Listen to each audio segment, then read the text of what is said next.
Dah live ya? Boleh Ustaz, kalau Ustaz rasa dulu. Dah live dah? Di Facebook dah kan?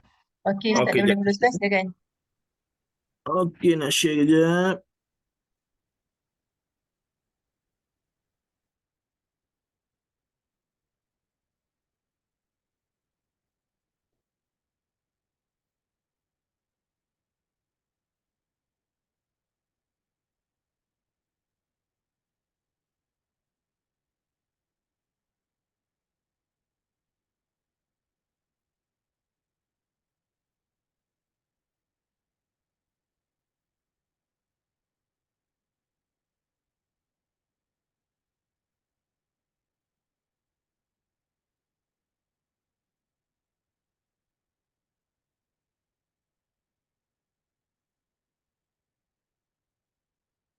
Okey.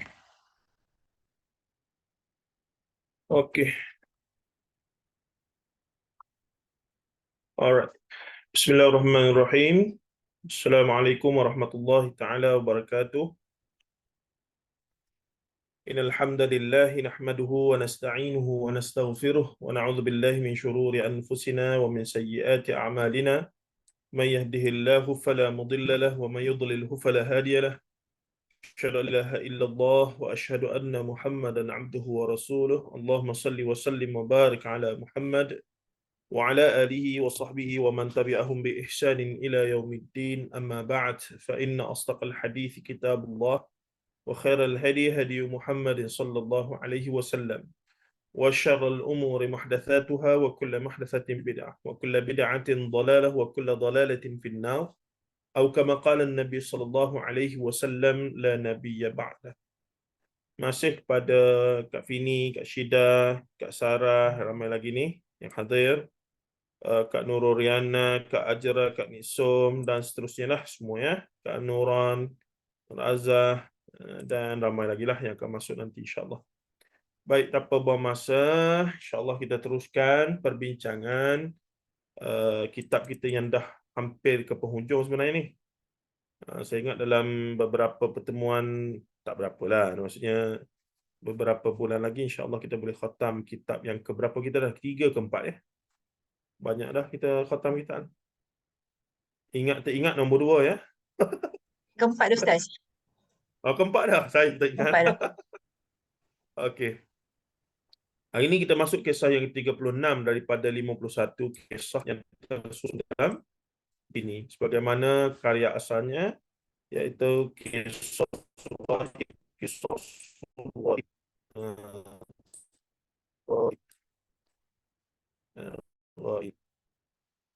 fi sahih al-hadis an-nabawi. Begitulah wuduk saya.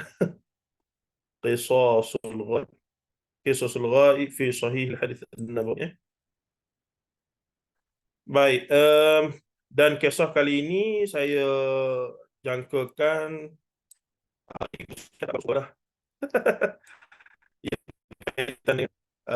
bidadari di syurga, dan juga ia berkaitan dengan kedudukan suami dan seumpamanya. Jadi sebagaimana kita maklum, suami adalah ujian paling besar bagi para isteri dan sebaliknya. Okey, macam biasa kita mula. Line ustaz tak okey ke? Orang lain okey ke dengar? Tadi putus-putus sikit. Okey, Kak Nura. Terima kasih ya.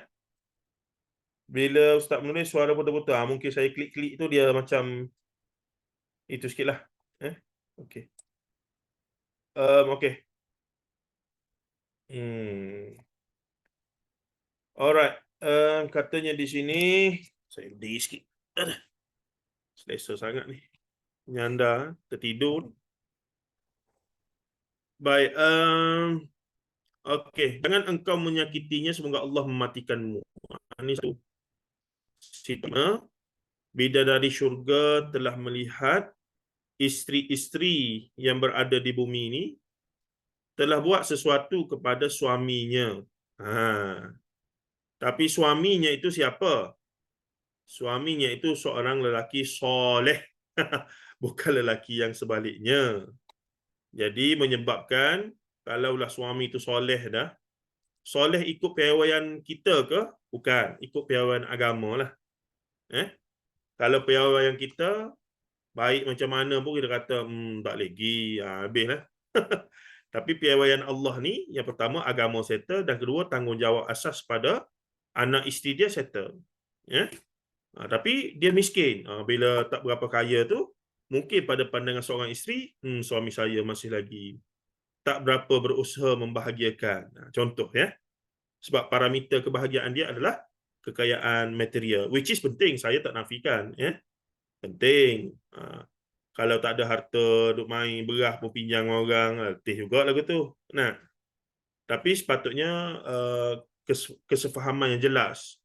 Kalau suami seorang yang berusaha, bekerja kuat dah apa semua, bukan duk goyang kaki, melepok, mengaruk, buat benda-benda haram apa semua, kita consider okey lah tu. Nah, sepatutnya begitulah.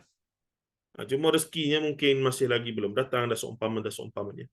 Kadang-kadang ayah dengan mak biasa-biasa, tapi anak-anak alhamdulillah berjaya belaka kemudiannya. Banyak bentuk ya.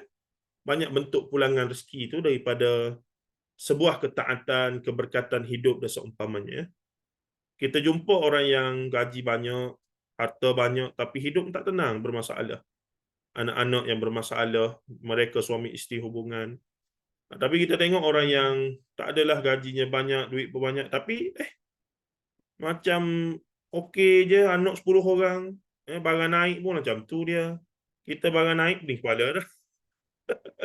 Tengok dia barang naik pun, elok je makan nasi tu. Nah, barang turun, elok je makan nasi dengan telur tu juga. Jadi, banyaklah benda yang agak misteri lah benda tu ya. Bukan misteri, maksudnya istimewa Allah Ta'ala jadikan keragaman itu dalam bentuk rezeki, keberkatan kepada kita dan seumpamanya. Jadi parameter seorang suami yang baik ni, tanya 10 orang isteri, saya yakinlah berbeza-beza belaka. Bagi seorang wanita ini, yang bujang dengan yang dah kahwin pun lain juga. Kalau kita tanya apa parameter awak seorang suami yang bagus? Oh, kalau dia boleh begini. Kita tanya B, macam mana? Oh, kalau dia boleh bawa saya melancong sekian-sekian setiap bulan. Ini macam mana? Kalau dia boleh beli gelang Habib jual sahaja pada saya setiap bulan. Yang lain saya tak nak. Pokong semua tak nak Habib jual. Pelbagai lah. Dia punya kriteria tu. Tapi agama meletakkan, kalau dia lelaki soleh, yakni jaga agama, jaga semayangnya, dan jaga hak-hak isteri. Maksudnya bukan semayang bang sampai tak kerja lah. Ni semayang, lepas jemaah, lepas solat sunat, kerja tak ada. Kerja. Kita kata gila kerja abang apa semua. Awak ni hidup ni sementara, akhirat ni selama-lamanya. Balik awal lah gitu Dia ingatkan bila dia keluar bekerja tu, bawa Grab ke jual bawa Grab ke apa semua tu, itu bukan pekerjaan untuk akhirat. Salah lah. Itu kefahaman yang sonsang, yang tidak benar dan seumpamanya ya. Baik. Okey. Banyaklah benda kita boleh bincang tentang isu-isu berkaitan dengan hubungan suami isteri ni. Saya pun tak nak lebih-lebih. Baru 15 tahun berkahwin, anak 5, isteri seorang, dan juga kekal lah begitu insya-Allah. Dan seumpama banyak berkorban dah untuk saya, cukuplah tu. Baik. Kita masuk pada hadis Muaz bin Jabal radhiyallahu anhu. Anin Nabi sallallahu alaihi wasallam qala la tu'zi imra'atun zawjaha fi dunya illa qalat zawjatuhu min al-huril 'ain la tu'zihi qatalakillahu fa innama huwa 'indaki dakhilun yushiku an yufariqaki ilaina atau kama qala sallallahu alaihi wasallam. Baik.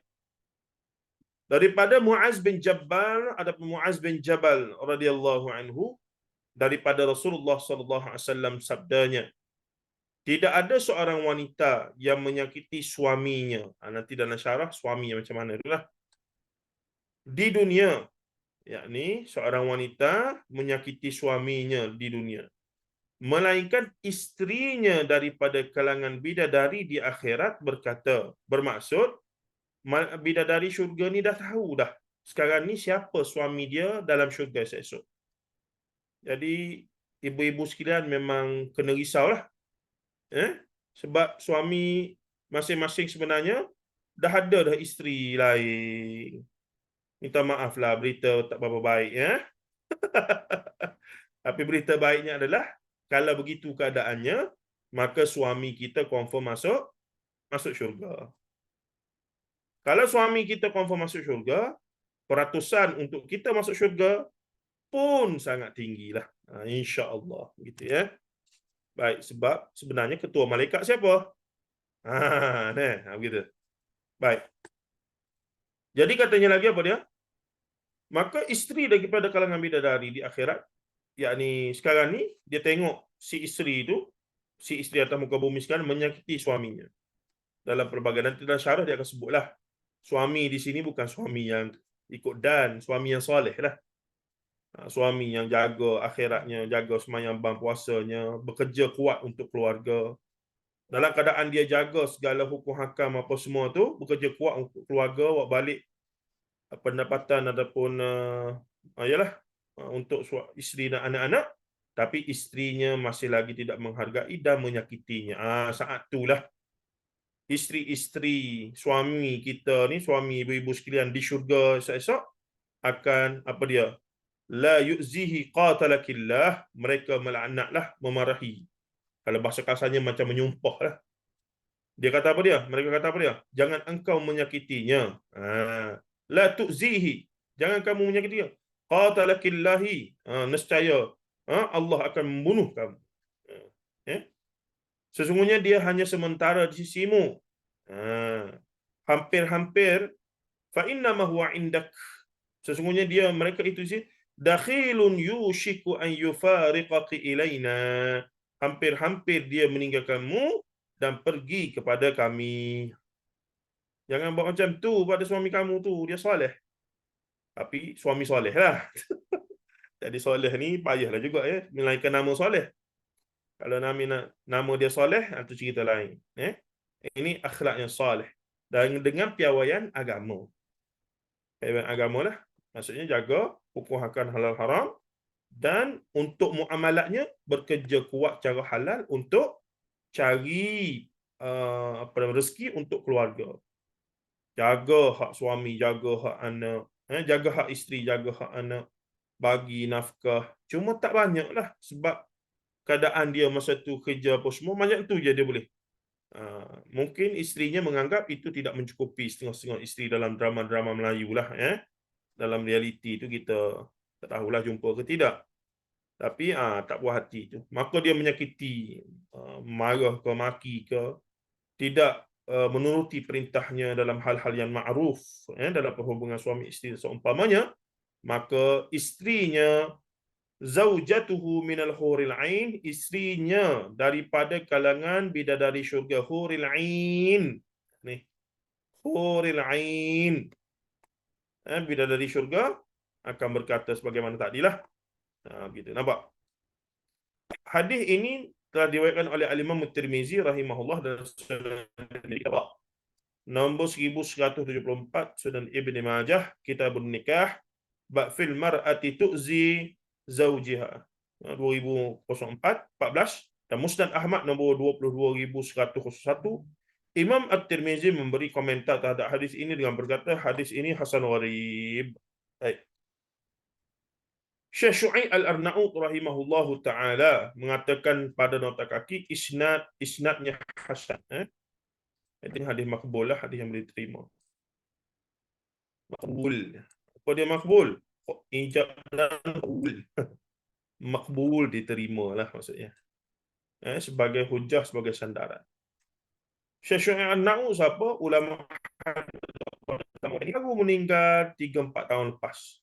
Guru pada Dr. Zaini, guru kepada Maulana tak sempat dan guru pada ramai ulama-ulama guru-guru kita yang mengaji di Jordan. Ya. Dr. apa nama Ustaz Khubaib saya tak pasti dia pernah pergi jumpa. Kalau Ustaz Mustafa Suki memang pernah pergi jumpa Syekh Anab. Ambil ilmu ya. Dr. Zaimi pernah. Ramai lagi lah kalau yang pergi Jordan tu biasa kalau tak terlibat dengan Yahanana apa semua tu minat pada hadis, insya-Allah akan pergi kepada Syekh Syuaib Al-Arnaud rahimahullah taala. Baru meninggal. Dia tahqiq Musnad Ahmad yang 124 hadis tu 40 jilid. Sepanjang 60 ke 50 jilid. Musnad Ahmad ya, dia tahqiq, dia semak satu-satu. Begitu jugalah karya Imam Az-Zahabi rahimahullah Siyar Alamin Nubala yang menghimpunkan biografi ulama-ulama hadis ataupun ulama-ulama daripada zaman Rasulullah sampai pada zaman dia, atau Siyar Alamin Nubala. Juga dia tahqiqkan luar biasa Syekh rahimahullah taala rahmatan wasi'ah ala ilmuhu. Baik, intipati dan pengajaran kisah tadi apa dia? Allah memperlihatkan kepada isteri-isteri dalam kalangan bidadari mengenai keadaan bakal suami-suami mereka di dunia. Allahu Akbar. Saya ni tak tahulah ada ke tidak ya. Kalau tahu senanglah. Kalau tahu ada, bermaksud saya termasuk lelaki yang soleh. Kalau tidak, tak ada apa. Na'udzubillah min dzalik. Baik, tapi tak tahulah. Kita tak tahu. Kita tak tahu. Baik, tapi kadang-kadang tu isteri sambil-sambil tidur tiba-tiba tersedar. Dia pun pukul suami dia. Pelepok dia bagi sebiji. Kejut kita. Awak kenapa tengah-tengah malam ni? Saya tengok awak ada isteri lain. Sudah. Mimpi kata, bergerak kata. Itu awak punya mimpi. Siapa tak tahu tu.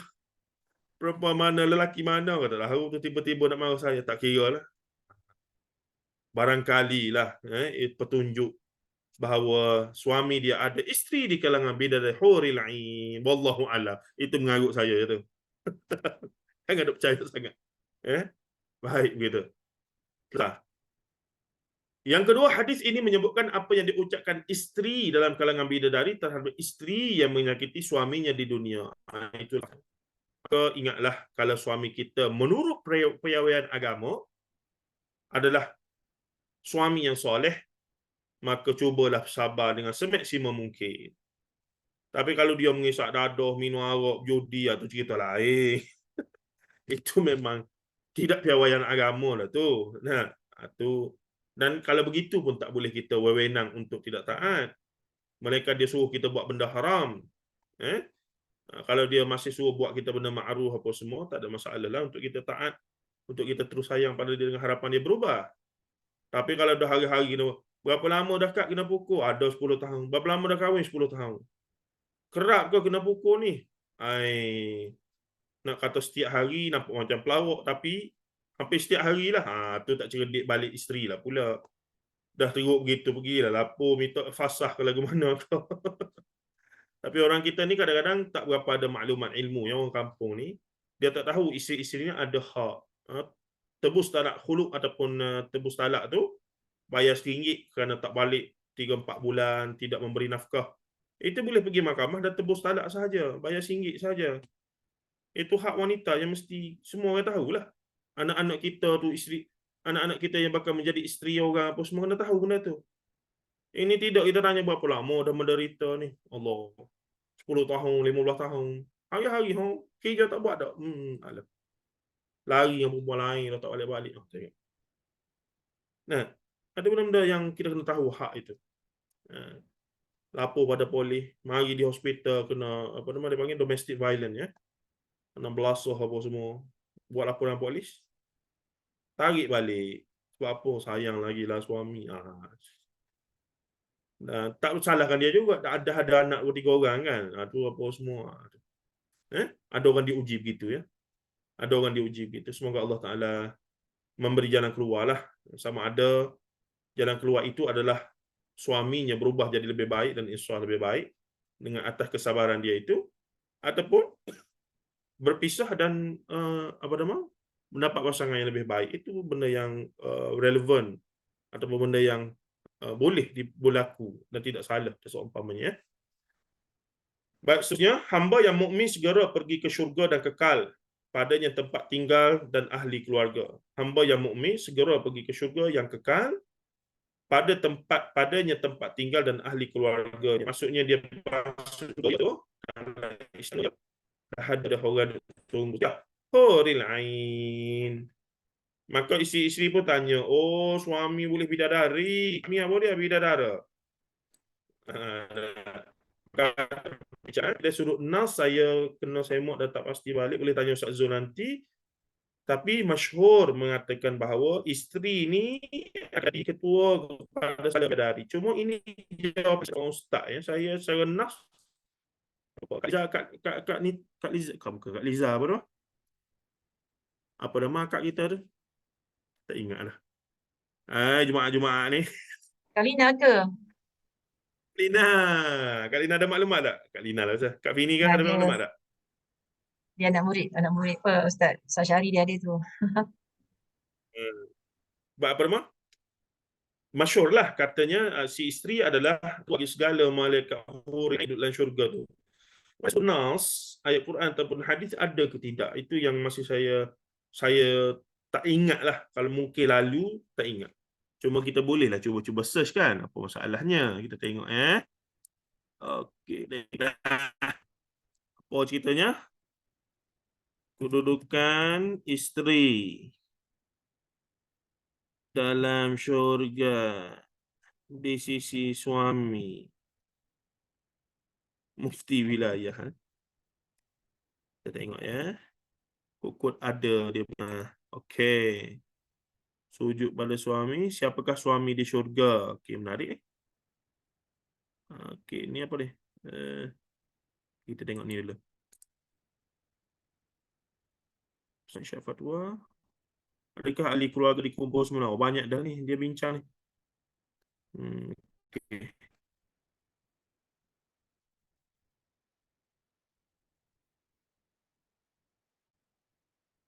Syurga.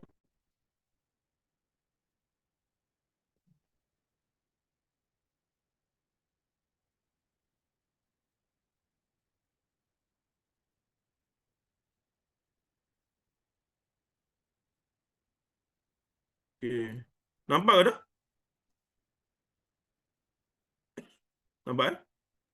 Ustaz. Siapakah yang akan menjadi suami kepada isteri yang memiliki lebih daripada seorang suami? Oh, ni cerita lain. Cerita dia ramai suami. Bukan ramai suami satu masa ya. Maksudnya kahwin cerai ataupun kahwin cerai mati dan dia kahwin lain. Jadi suami-suami dia tu ahli syurga, dia pun ahli syurga. Jadi siapa yang jadi pasangan dia? Okey, baik kita tengok ya. Berdasarkan soalan di atas, dapat sebuah hadis yang diriwayatkan oleh Ummu Salamah, al-mar'atu minna tatazawwaju az-zawjaini wath-thalathatu wal-arba'ah. Kita tengok terjemahanlah. Ada wanita daripada kalangan kami berkahwin 2, 3 dan 4 kali. Kemudian dia wanita meninggal dunia serta dimasukkan ke dalam syurga dan yang masuk bersamanya adalah para suaminya.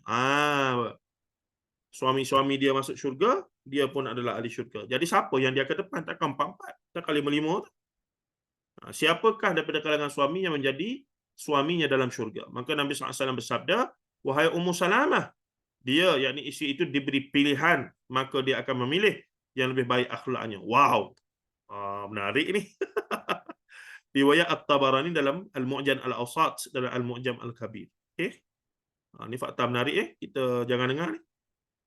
Mungkin sebahagian dah tahu. Kemudian Imam At-Tabarani menyatakan tidak meriwayatkan hadis ini pada Hisham bin Hasan, melainkan daripada Sulaiman Abi Karimah. Daripada telah bertafarrud sendiri meriwayatkan hadis ini. Mu'jam Al-Awsat. Baik. Tambahan pula, Imam Al-Haythami menyatakan salah seorang perawi dalam sanad ini, iaitu Sulaiman bin Abi Karimah dinilai dhaif. Oh, ada isu sikit hadis ni. Abi Hatim Ibn Adi. Selain itu, Imam Ibn Jauzi menilai hadis ini adalah tidak sahih. Ada isu pula hadis ni ya. Jadi tak boleh dipakai sebagai hujah lah. Cuma kita tengok. Mana-mana wanita yang kematian suami dan dia bernikah lagi selepas bernikah itu, maka suaminya di syurga adalah yang paling akhir dinikahi. Rawahu Tabarani dalam Mu'jam Al-Awsat juga. Yang ni kata suami dia adalah Maksudnya ini menunjukkan suami isteri akan bersama dalam syurga. Betul tak? Secara umumnya ya. Cuma ni bincang lebih advance. Suami yang mana dalam ramai-ramai itu. Ya.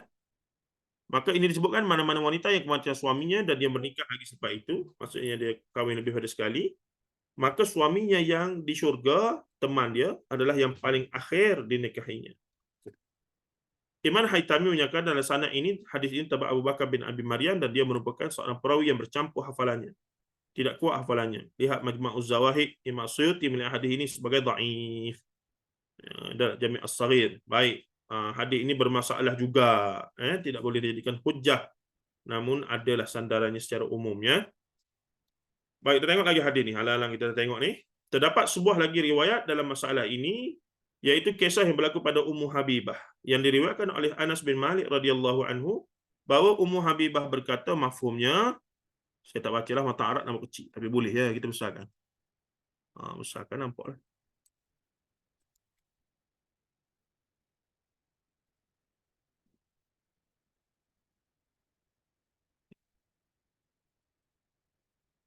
Okey.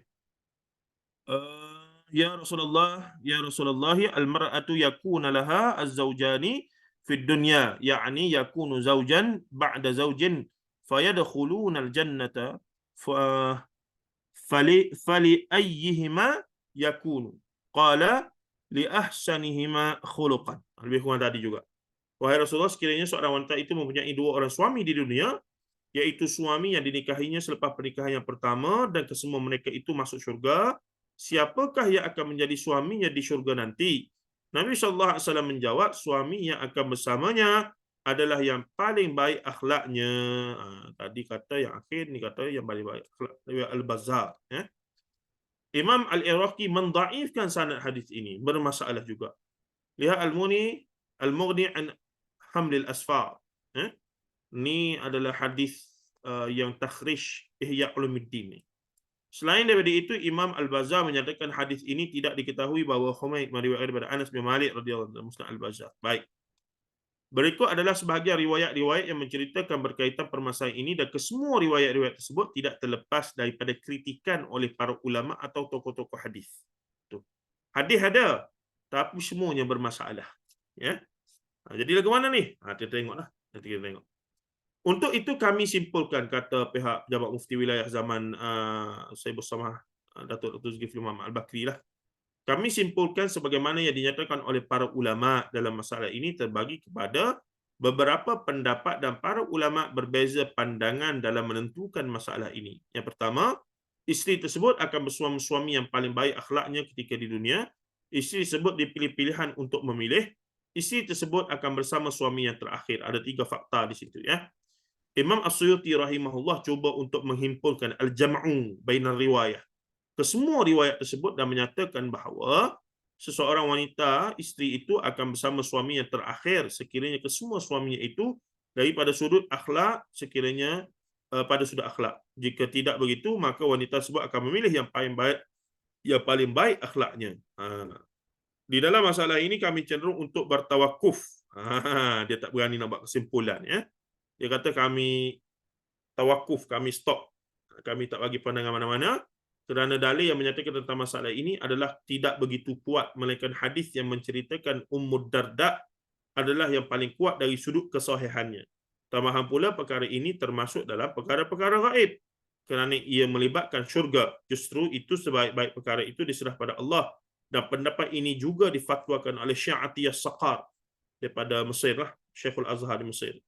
Penutupnya, kesimpulannya setiap insan itu sama ada wanita atau lelaki perlu bersungguh-sungguh untuk menjadi seorang suami atau isteri yang terbaik kepada pasangannya di dunia ini, agar dengan cara itu akan memasukkan kita ke dalam syurga. Adapun berkaitan urusan di syurga kelak, kita sewajarnya menyerahkan sepenuhnya kepada Allah SWT, dan perkara yang boleh dilakukan atau diusahakan oleh kita adalah memperbanyakkan berdoa kepada Allah SWT dan menghimpunkan kita bersama isteri kita dan juga menghimpunkan kita bersama orang-orang yang saleh di dalam syurga kelak. Akhirnya semoga Allah SWT memasukkan kita dan seluruh ahli keluarga kita ke dalam syurga di akhirat kelak. Amin.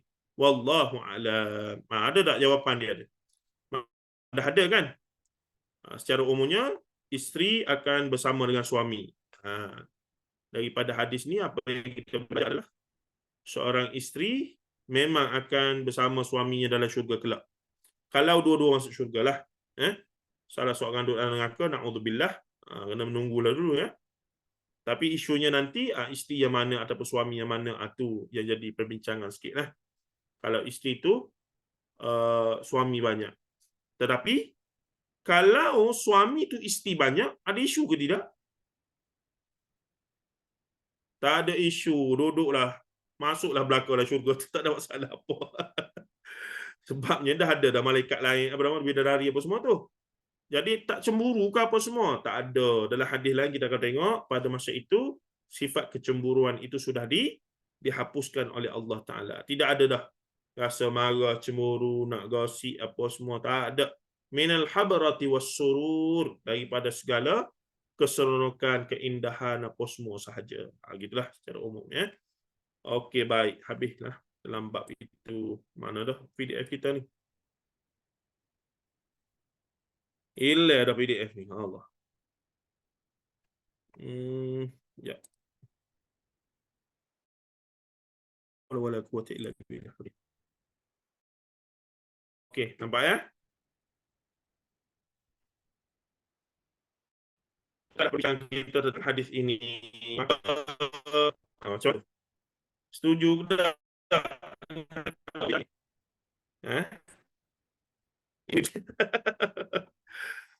Setuju ke tidak dengan bidadari ni? Nah, tapi syaratnya tadilah suami tu. Suami itu parameternya apa gitu ya. Baik. Okey, kita tengok soalan sikit. Setuju je kata Kak Ajra ya.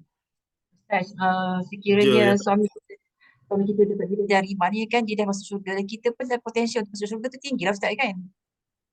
Seorang isteri. Macam mana Kak? Kalau suami kita dapat bidadari, maknanya dia ahli syurga. Kan sebagai Okay. seorang isteri, kita pun ada potensial dapat masuk syurga lah sebab suami kita dapat masuk syurga. Sepatutnya begitu, namun kita kena ingat setiap kita ada dosa peribadi masing-masing lain tu yang berbentuk muamalah apa semua. Kalau settle semua tak ada isu lah. Tu kata Maknanya Ustaz, jadi maknanya Ustaz, isteri usahakan suami dia jadi untuk apa, terpilih untuk dapat bidadari di syurga. Dia cuba, maksudnya dia usahalah dia macam solehkan suami dia, selalu buat kerja apa kata yang akan solat sunat ke. Maksudnya dia tahu benda tu kalau ada suami dia dapat bidadari tu yang dijanjikan Allah, dia akan dapat sesuatu yang istimewa di akhirat nanti kan. Jadi dia pun usahalah sama untuk suami dia dapat bidadari tu. Sebab kita kalau dah kalau fikrahnya begitu, amallah dunia ni Kak Syida.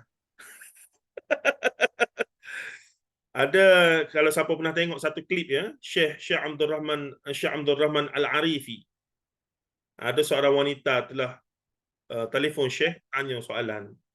Nah, Syekh, apabila di syurga kelak, sepatutnya seorang isteri akan di samping suaminya lah.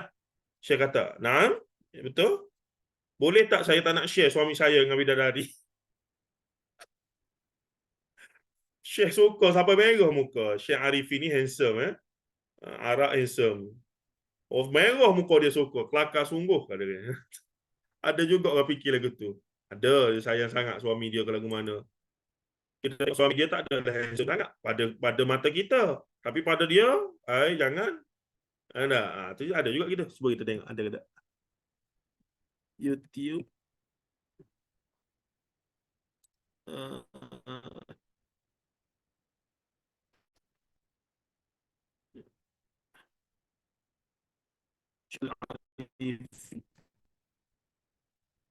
Funny question about a wife. Itulah lebih kurang Tengok ada ke tak. A plane. Okay.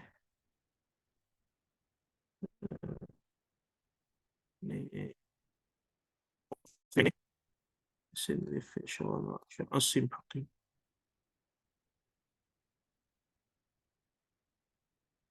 UIA. Tak ada. Nanti cari sendirilah. Kadang-kadang dia buat. Ini antara syekh yang dahsyat. Hafalan hadis dia.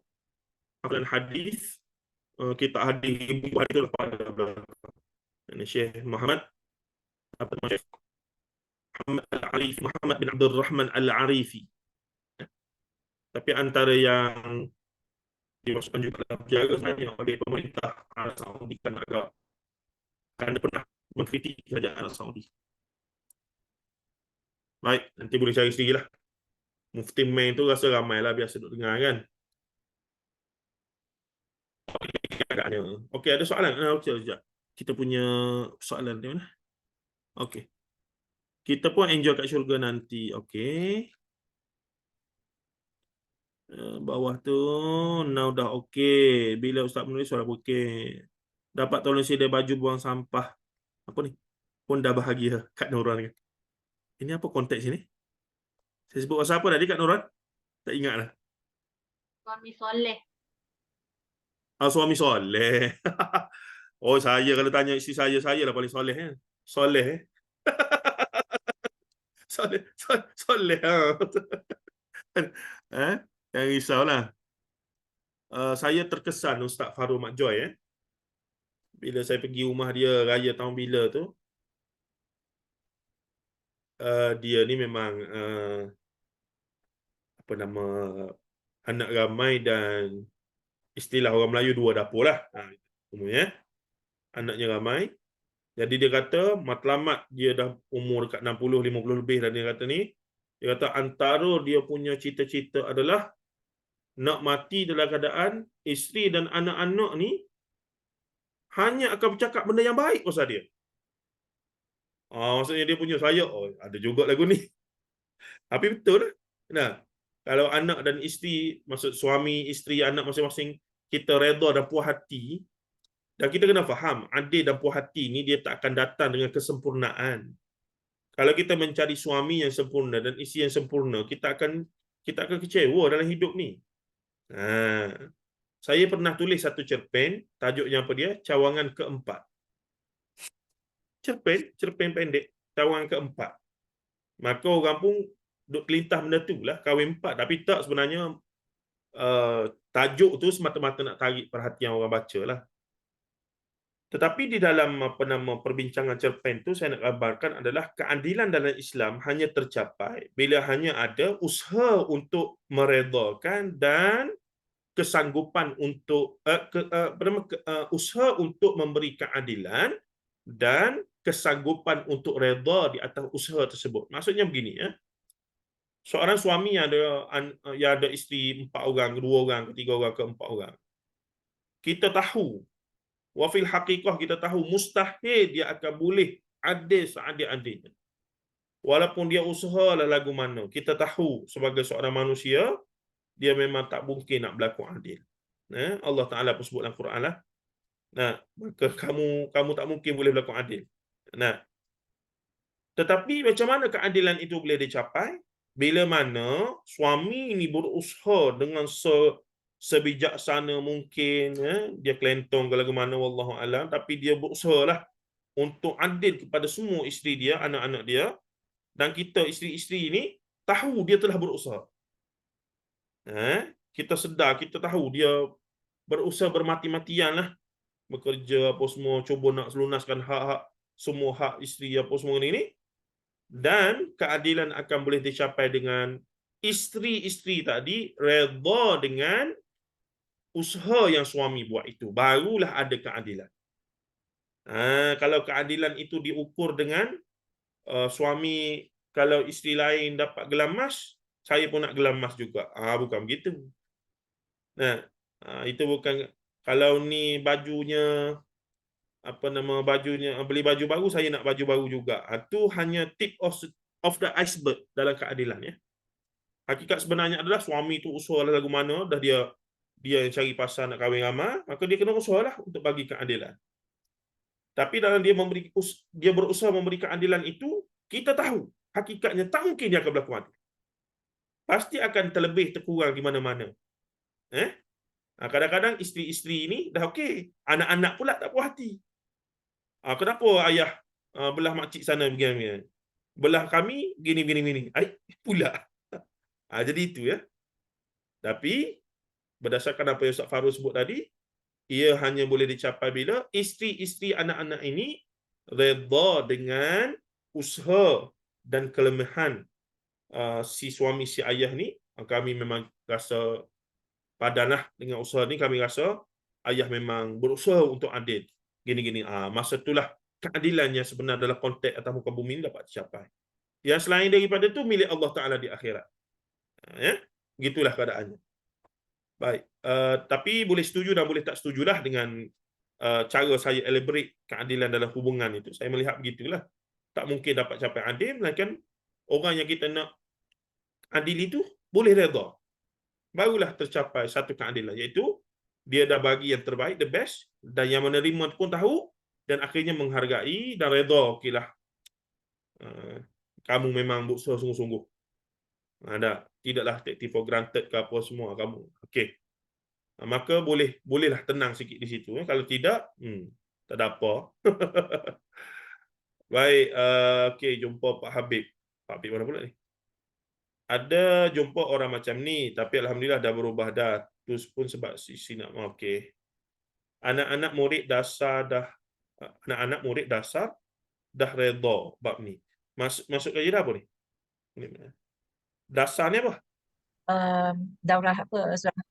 Daurah Surah Ar-Rahman dengan Ustaz Syahri. Kita bincang panjang lebar lah berkaitan dengan dan hari ni. Jadi bila kita dah duduk dalam grup dah belajar Ustaz, jadi kita jadi open minded dah sekarang ni. Bila kita rasanya Kak Syida dengan tak tahu lah sahabat-sahabat lain, tapi bila Ustaz explain tu macam tahulah, baru tahu yang kita pun kena, itulah kita kena usaha lah macam mana untuk dapatkan suami kita tu jadi seorang soleh, untuk dia dapat bidadari tu. Pada Kak Syida lah, sahabat-sahabat lain tak tahulah, macam Fini, Kak Rina, Kak Anis lah, macam Kak Amelia, ramai lah yang join tu kan masa daurah tu. Jadi Tapi bidadari akhirat lah. jadi akhirat Bukan nantilah, dia. di akhirat. Bukan di sini, bukan di sini. Di sini, kalau di sini tu potential dia tu tetap bidadari di sana tu susah lah kot kan. Boleh kan dia berlaku adil tu. Itulah. Okey. Kalau tamu ke bumi tu naratif dia jadi lain tu. Okey. Suami yang tersakiti, okey. Mana ada suami yang tidak tersakiti? Apa nama ya Ustaz Syekh tu? Syekh Syuaib Al-Na'ud. Yang mana ni? Okey, ada kat atas. Okey. Kalau yang saya tunjuk video tadi, Syekh Muhammad bin Abdul Rahman Al-Arifi. Kita pun enjoy kat syurga nanti. Ya, okey. Kat mana boleh baca cerpen Ustaz tu? Saya mana dia? Nantilah saya cari mana simpan. Saya tak ingat dah. Ayat 60 surah Ar-Rahman menenangkan hati kami Ustaz. Okey, alhamdulillah. Tengok kesan bertadabbur Al-Quran, maka banyak hakikat hidup kita capai. Kita dapat faham konteks kehidupan ini yang nak menuju akhirat dan apa yang patut kita utamakanlah. Itu kelebihan tadabbur, dan dapat guru tadabbur yang memudahkan kita faham ya. Nah, selama ni pun baca dah Quran apa semua tu, dah seumpamanya. Qanaah. Rasulullah kata laisal ghina an kasratil arad walakinnal ghina ghinan nas, ghinan nafs. Laisal ghina an kasratil arad, tidaklah kekayaan itu adalah kaya harta, walakinnal ghina ghinan nafs, dan kekayaan sebenar itu kaya jiwa. Kaya jiwa ni apa dia? Bila kita tahu orang tu dah benar-benar berusaha give the best to us, and then kita pun redha dengan kekurangan dia, maka tercapailah keadilan. Kalau tak, banyaklah cerita dia tu. Kalau tak, cerita jadi panjang. Baik. Alhamdulillah. Mudah kerja saya. Ustaz Syahri sudah selesai. Okey. Terus kita masuk kisahnya, tapi kisah ni agak kritikal sikit berkaitan dengan akhirat ni. Fasa akhir daripada buku ini masih bercerita tentang tanda-tanda kiamat. Ini nama tempat Ahjar Zaid satu Madinah. Ini dia kiamat ni adalah kamu akan tengok Hajar Zaid ini akan tenggelam dengan darah. Isyaratnya fitnah melibatkan pembunuhan yang melimpahkan darah kaum muslimin. Dan itu telah berlaku lah. Ya.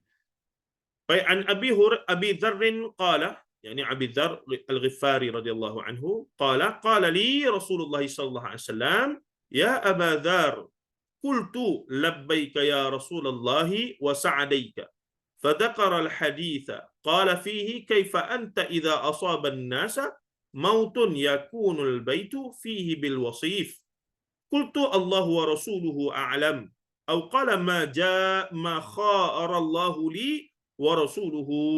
قال عليك بالصبر أو قال تصبروا.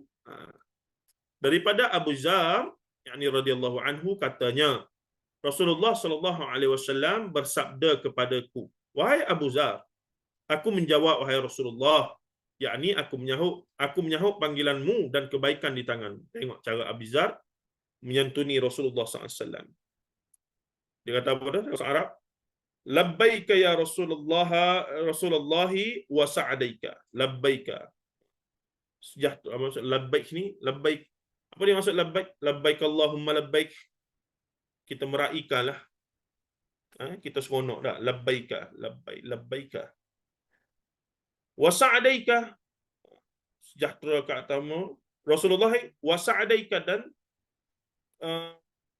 sa'dah ni apa dia? Kebahagiaan di tanganmu. Yani begitulah. Kamulah sumber kebahagiaan aku ni. Nah. Fazakar al-hadis, maka Abi Dzar pun katalah hadis.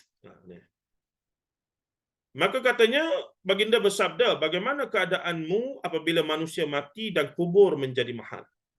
Manusia mati, kubur mati. Aku menjawab, Allah dan Rasulnya yang lebih mengetahui. Macam mana kubur jadi mahal manusia mati? Maksudnya cas-cas yang dikenakan bila berlaku kematian. Bukankah itu sedang berlaku di keliling kita sekarang? Aku menjawab, Allah wa Rasuluhu alam. Sebab zaman tu semua kematian itu diuruskan secara sukarela, fardu kifayah. Bahkan ia termasuk urusan yang pemerintah dengan bijaksana uruskan. Adalah khairat kematian lah, apa semua kita pilih. Atau katanya, apa yang dipilih Allah dan Rasulnya untukku, sabdanya hendaklah engkau bersabar, atau sabdanya bersabarlah. Ataupun Abi Dzar kata kepada Rasulullah, apa yang dipilih Allah dan Rasulnya untukku, maka aku redalah apa yang telah Allah Ta'ala dan Rasulnya pilihkan untukku. Maka Rasulullah sabda kepada dia, isbiru.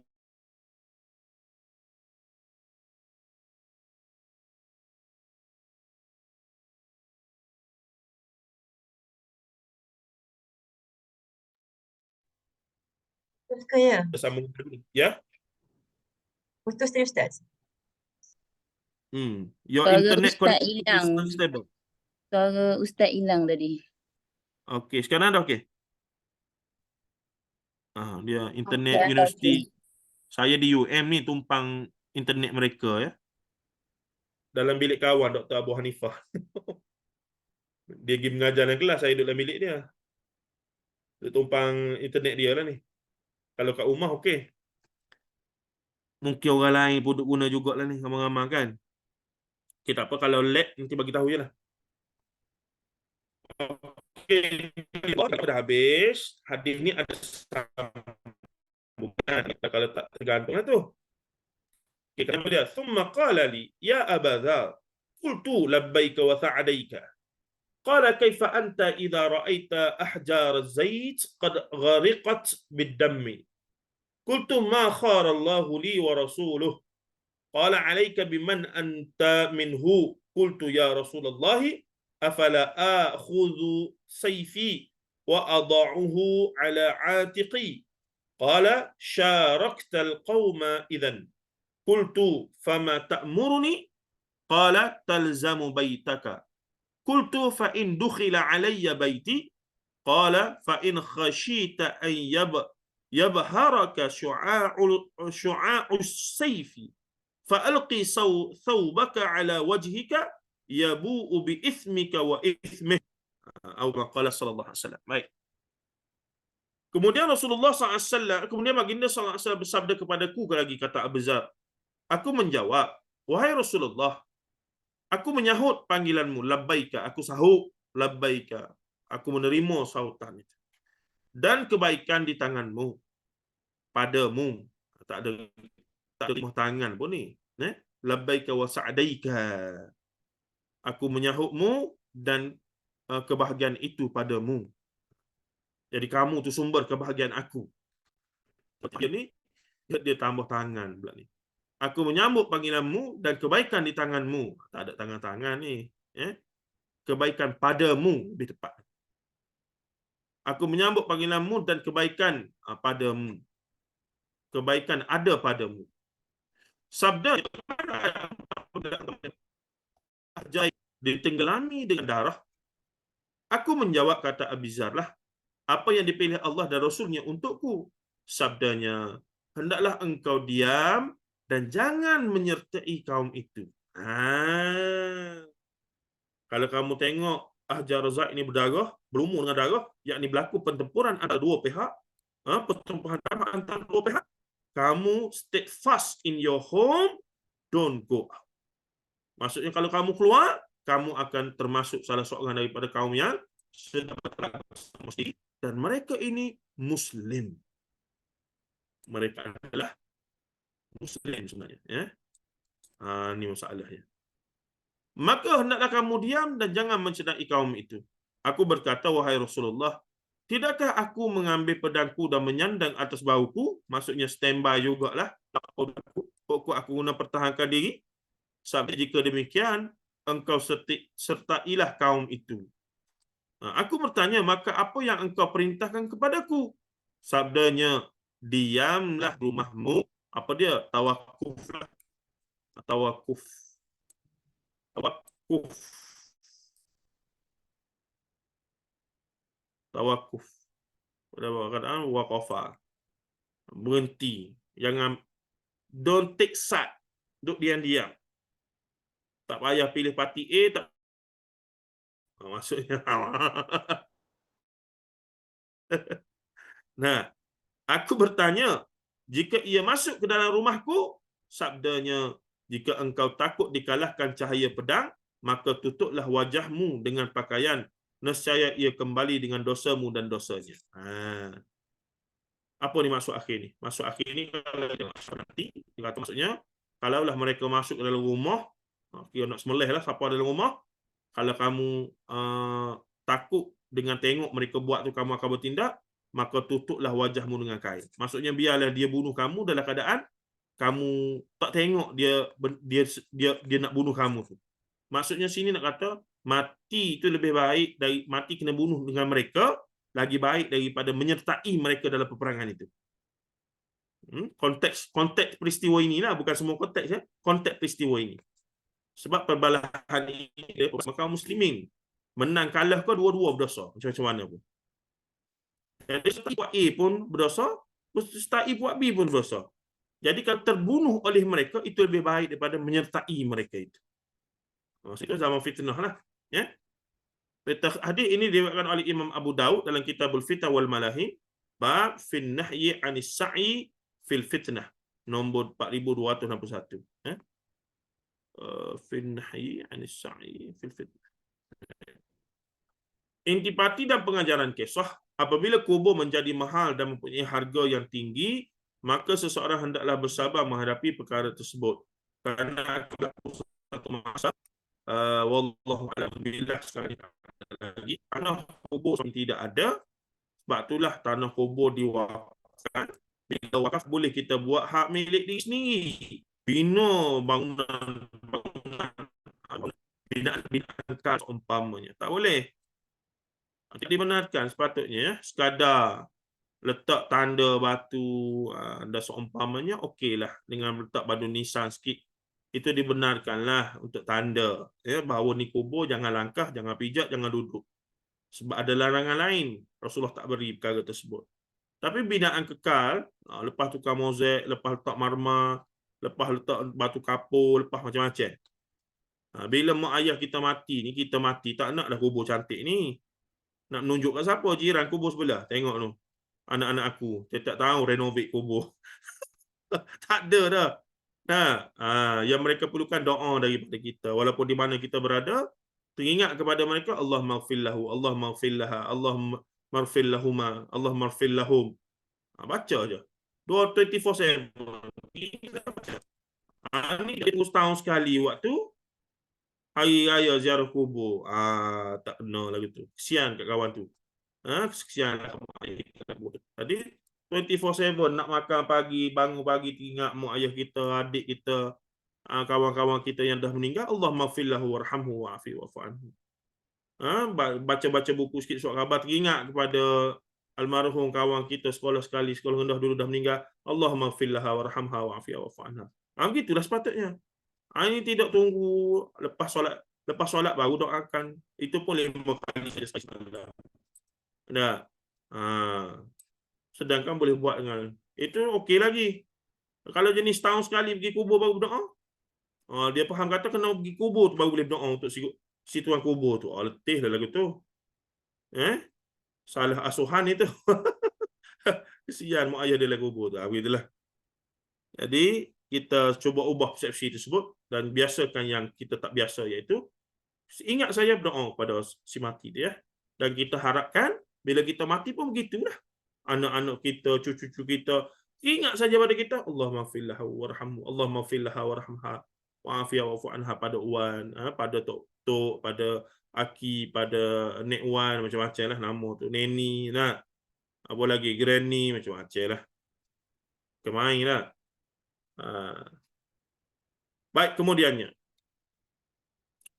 hari ini ialah sepatutnya urusan pengumian apa ni, fardu kifayah, yang sepatutnya diuruskan oleh kerajaan ataupun pihak muslimnya. Dan ini alhamdulillah banyak. Dan ada pihak NGO ni dia buat kutipan amal, ada apa semua ni, nanti dia uruskan percuma saja, dia hantar mana-mana. Apa bagus jugalah pada saya. Dia kutiplah duit orang awam apa semua tu dengan secara yang undang-undang bagi, dan dia operasi. Siapa berlaku kematian jauh nak hantar, tak ada ambulans apa semua, call dia. Sebab ambulans hospital tak hantar setengah-setengah tempat. Dan mereka willingly untuk hantar, uruskan jenazah bahkan A sampai Z. Apa nama? Kata bagus. Dan ada yang charge sampai berapa ribu lah. Jadi dalam call tu kalau dapat yang percuma, NGO yang percuma, alhamdulillah. Kalau mari kami ni kami charge sekian-sekian harga. Tak ada masalah, memang dia bagi tahu awal. Kalau kita setuju bayar ajalah, kan? Rupanya memang dia buat khidmat tu lah. Dah seumpamanya. Jadi dah kau uruskan daripada ni sampailah hantar ke kampung lah. Dah seumpamanya. Ada juga kita. Terjadi pada sepupu isteri saya, meninggal, kena langgar motor, kena langgar kereta, langgar lari, meninggal di hospital UPM Sertang. Kita pergi tengok. Saya pergi tengok, ahli keluarga tak ramai. Dia pun tak kahwin lagi apa semua. Macam ada OKU sikit lah. Saya tanya lah urusan jenazah apa semua, nak tolong, tengok tak apa bang, kami boleh urus semua, dia kata. Kita nak tolong sikit lah, kata tak apa. Bilik jenazah tu dia kata tak apa. Saya pun tengoklah dia orang urus, profesional lah. Dia siap dah kit dia apa semua, mari duduk sini. Sekejap betul, dia mandi apa semua, ready. Wah, kata. Memang profesional lah. Tak payah bayar, dia kata, tak payah bayar. Bagi je lokasi mana-mana, rumah mana-mana, kami hantar. Daripada Serdang tu pergi ke Pahang, mana Maran Pahang tu. Tak apa, free. Bagus kata. Saya duk takutlah. Tanya betul-betul tu. Memang tak kena bayar ke? Dia kata memang tak kena bayar, cuma ni link untuk kami punya NGO. Kalau nak bagi sumbang apa-apa, bagi sini. Kami semua tak perlu dibayar. Kami dah dapat macam upah kami daripada NGO kami ni. Kata bagus. Khidmat yang sangat baguslah pada saya. Baik. Kemudiannya, tapi pernah viral di beberapa tempat, bila berlaku kematian sudah siap sebenarnya. Ya. Sudah kita nak bilang dengan inilah katalog ya.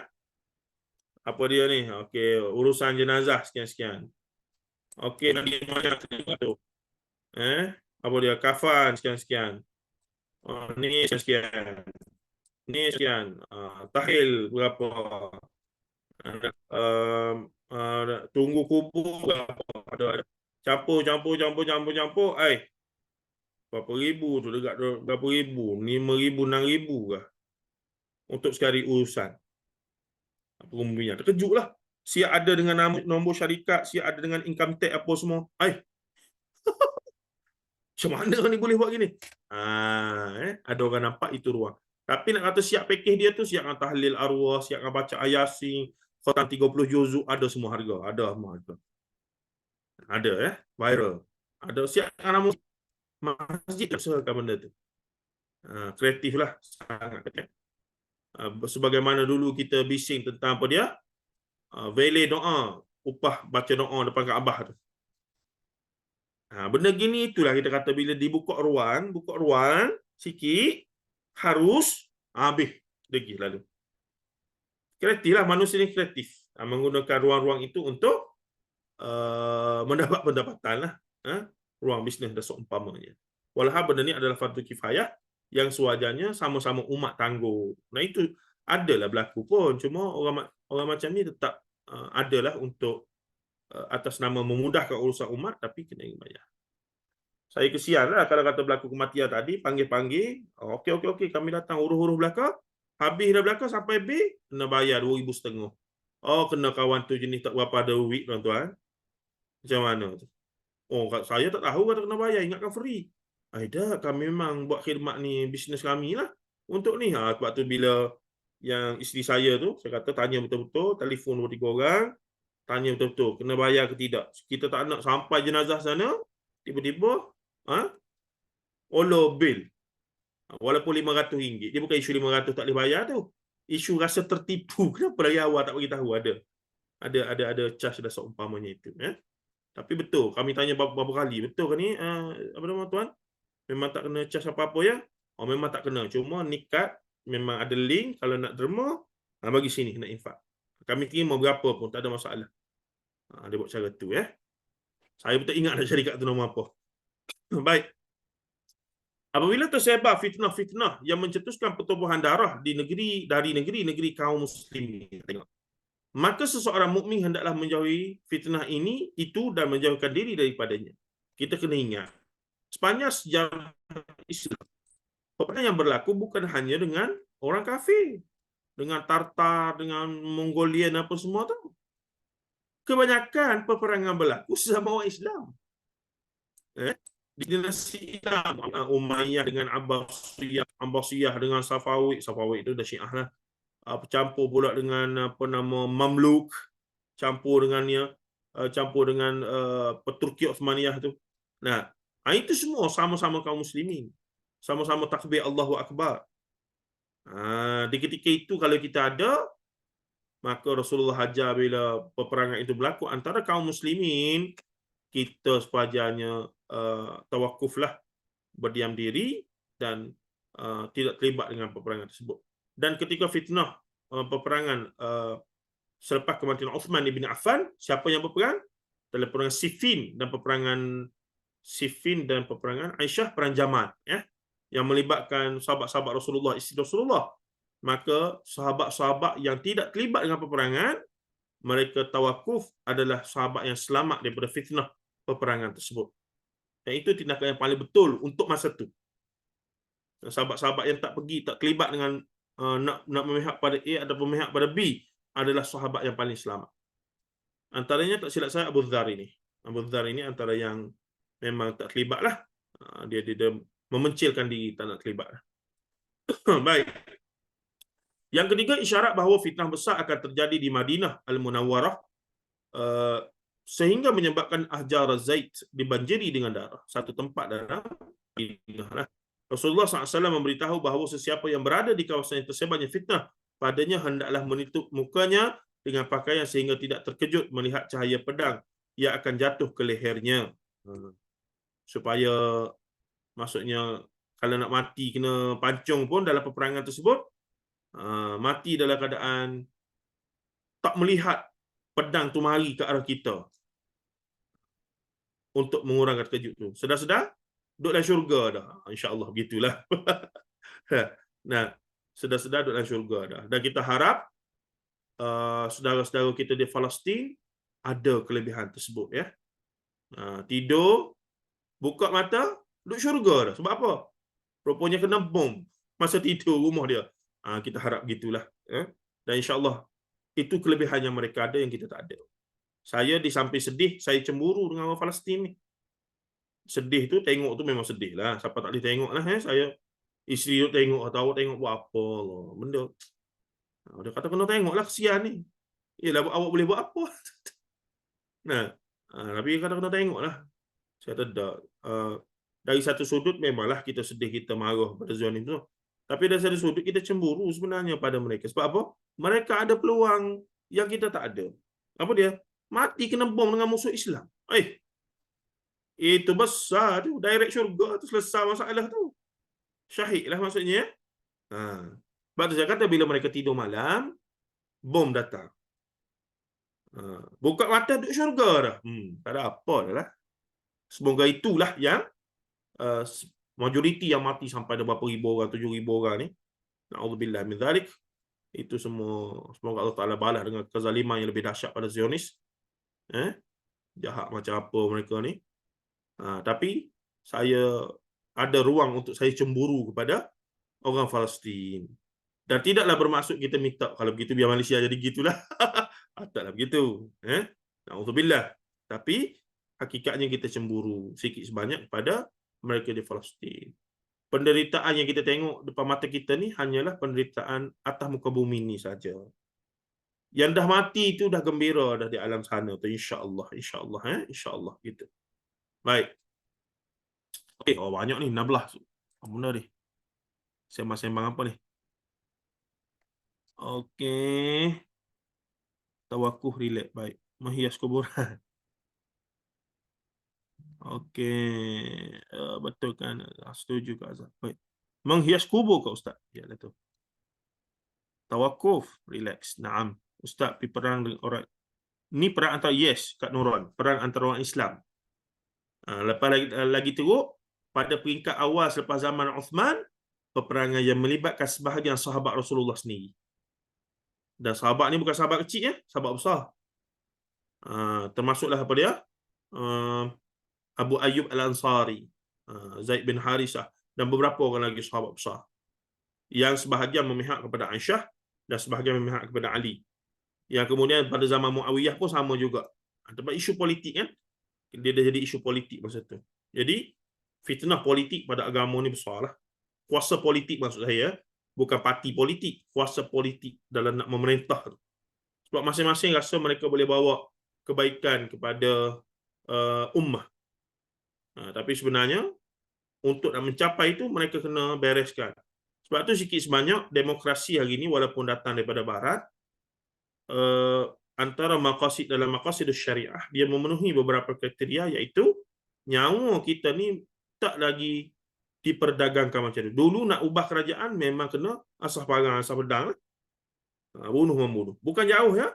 Sejarah raja-raja Melayu kita pun, contohnya Kelantan, sebelum tahun 1909, perjanjian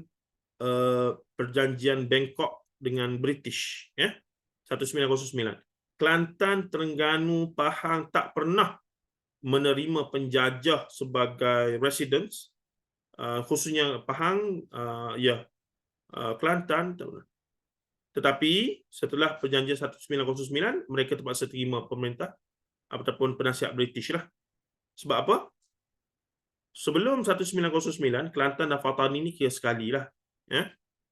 Tetapi perbalahan sesama golongan yang dianggap sebagai bangsawan raja ni sangat dahsyat. Anak saudara bunuh pakcik bunuh datuk bunuh cucu. Sebab apa? Memang pergeletan kuasa tu kiranya siapa kuat dia berkuasa. So siapa yang boleh merancang bunuh siapa, maka dia akan naik berkuasa. Jadi pergolakan politik dalam konteks Kelantan Patani ni sentiasa berlangsung. Dan mereka punya ancaman bukan daripada British tapi daripada Siam yang mereka kena bayar ufti. So pada awal abad 1900, sebahagian mereka, contohlah dua beradik ataupun anak saudara dengan pakcik ni, kalau kena baca sejarah betul lah, si anak saudara ni telah minta bantuan daripada Siam sebagai backup dia untuk sokong dia jadi raja ataupun sultan di Kelantan. Yang si pakcik ni pula ataupun anak saudara ni pergi minta bantuan British. Last kali apa berlaku? British telah pergi jumpa Siam untuk mesyuarat dan akhirnya mereka bagi, okey, belah Patani kamu ambil, Siam, belah Kelantan kami jadi penasihat kepada raja. Nampak tak cerdiknya orang kafir ni dalam bab itu ya. Dia divide and rule lah.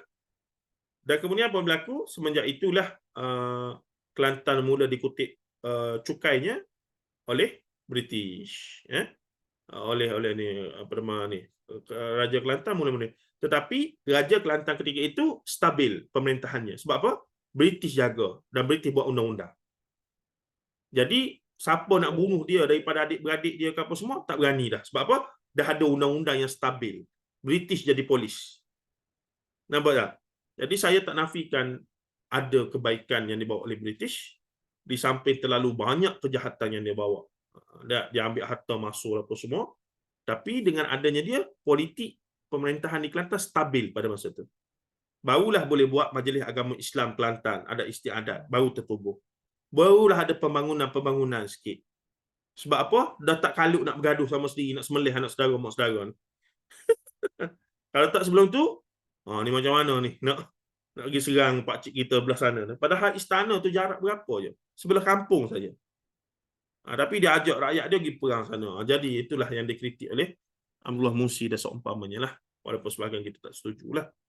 Tapi itu hakikatnya bila melibatkan kuasa politik, kekuasaan, fitnahnya sangat dahsyat ya. Fitnahnya sangat dahsyat. Dia tak kira Islam tak Islam dah. Dia kira aku nak kuasa. Kamu Islam ke, mengucap ke, itu urusan kamu dengan Allah. Saya nak kuasa politik tu sekarang. Saya nak jadi raja. Okey, berkasidah di kuburan. Ya, Cik Siti. Cik Siti kita ada ni. Alamak. Ustaz, maksudnya kubur mahal tu kan, lot tanah kubur mahal kah apa semua? Nilai kos pengurusan jenazah termasuklah. Tanah perkuburan ni setakat ni orang Islam kita tak jual lagi. Tapi di orang bukan Islam, Cina apa semua tu memang dah jual dah kubur tu. Mereka kena bayar, kena pajak apa semua tu. Tapi kita orang Islam ni setakat ni wakaf banyak lagi. Dan sebab itulah bila kubur tu adalah wakaf, maka tidak dibenarlah buat binaan kekal kerana beberapa tahun kemudian jenazah ataupun rangka kita akan dikeluarkan dan lubang kubur itu akan digunakan oleh orang lain pula bila tanah dah tak ada. Dari sudut hukum memang itu yang dibuat. Kalau di Baqi' Mekah Madinah, memang dia akan gali kubur yang sama. 5-6 tahun, berapa tahun dia akan korek balik, dia akan keluarkan tulang sulbi kita apa semua tu. Untuk lubang kubur tu guna pada jenazah lain pula. Jadi sebab itulah kubur tak boleh dibuat binaan-binaan kekal kerana ia bukan milik kita. Akan ada geran siapa beli tanah luk kubur sini untuk geran. Ada geran ni tanah luk kubur saya. Ini geran berapa kaki? Nah, 3 kali 12. Boleh? Cukup. Nak lebih sikit lah, tambah sikit saya besar. Mana ada begitu. Nah, jadi kena fahamkan adik-beradik kita, ibu-ibu sekalian yang mengaji ni pada saya ya. Kita akan diuji sampai kita matilah kita praktikkan ilmu kita ke tidak. Maka kena pesan kepada anak-anak kita, bila kita mati esok-esok, kubur kita jangan dibuat binaan kekal. Sekadar letak tanda-tanda batu nisan 2 ke, ada susun batu sungai ke, letaklah bata-bata petak tu sekeliling. Gitu je maksudnya. Apa cara pun supaya melainkan di Kuala Lumpur sekarang setengah tempat tu pihak pengurusan mawid ni dia buat cantik, dia buat macam standardized semua tu. Itu kita tak boleh buat apa lah ya. Itu memang mereka dah tetapkan. Tapi kalau kita jasad ditanam di kampung ke mana-mana ke, pastikan kita pesanlah ahli keluarga supaya jangan buat binaan kekal dan letaklah sekadar tanda untuk tahu itu kubur kita. Anda tak perlu buat binaan kekal dan seumpamanya. Itu menunjukkan kita praktis ilmu yang kita belajar. Betul-betul cuba untuk ikut sunnah Rasulullah sallallahu alaihi wasallam. Baik, katanya lagi apa dia? Amal tim. Ya betul, rasanya betul lah amal tim ya. Betul dekat wangi tu. Mati pun nak bagi. Ya, naam. Daftar sebagai anak karya Masjid Surah bayar sekali setiap tahun, insya-Allah duit itu dapat manfaat. Betul. Cuma kalau tiba-tiba mati tempat lain ya. Kalau memang dalam qaryah mati, memang orang kampung Surau akan tolong insya-Allah ya. Insya-Allah Allah Muhammad Palestin. Terpilih. Muawiyah nah. Tapi tak ada kos. British tak akan bagi free. Ya betul Kak Nazah. Mesti ada imbalan. Ya betul. Saya dah terangkan tadi. dia ada satu kebaikan, tapi 100 lagi kejahatan lah. Tapi tak boleh nafikanlah baik dia tu datangkan kestabilan. Untuk siapa? Keuntungan dia juga. Kalau asyik duk bergaduh macam mana dia nak cari untung? Sebab dia memang mari nak jarah hasil masuk bumi kita kan. Gitu. Okey. Kak Nurul ni cikgu sejarah dulu ni hari ni. Kak Nurul? Tak Ustaz. Tapi banyaklah baca sejarah tu. Okey. Betul lah tu. Memang tak boleh, kita tak boleh nak kata bagus British, nasib baiklah dia datang. Tak boleh begitu. Sebab negara-negara yang British tak jajah pun elok je apa nama maju dah seumpamanya ya. Almarhum Tok Guni Aziz kata, kalau sekadar nak maju dari sudut material, ya, komunis yang tak ada Tuhan tu pun boleh jadi maju. Maksudnya kemajuan itu satu bentuk, satu revolusi, satu sifat manusia yang akan, manusia ni dia akan ke arah itu macam mana dia ada agama ke tidak ke. Cuma lagi nak membina manusia di dalam kemajuan itu yang tidak hilang nilai-nilai keagamaan yang memandu untuk kebahagiaan dunia akhirat itulah. Maksudnya begitu ya. Okey, baik. Betul. Palestin hari ini pun kerajaan British juga kerana dia punya angkara, perjanjian yang dibuat, tipu dayanya dan kekalahan Turki Osmaniyah dan Jerman ya. Jerman dengan Turki Osmaniyah pro apa nama? World War I dengan World War II, dan akhirnya itulah tergadailah sebahagian daripada dibenarkan duduk apa semua tu. Tapi pada peringkat awal pelarian Jews itu disambut dengan baik oleh Palestinian ya. Tapi akhirnya mereka buat begitulah, jahat sungguhlah. Yahudi ni jahat sungguhlah. Memang jahat sungguh. Okey, baik. Ustaz, Ya, sila. Ustaz, izinkan saya bertanya, Ustaz.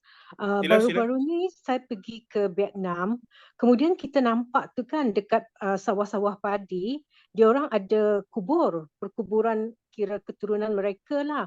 Kadang-kadang dekat tengah-tengah sawah padi, di tepi sawah padi, memang itu dia orang punya tradisi agaknya.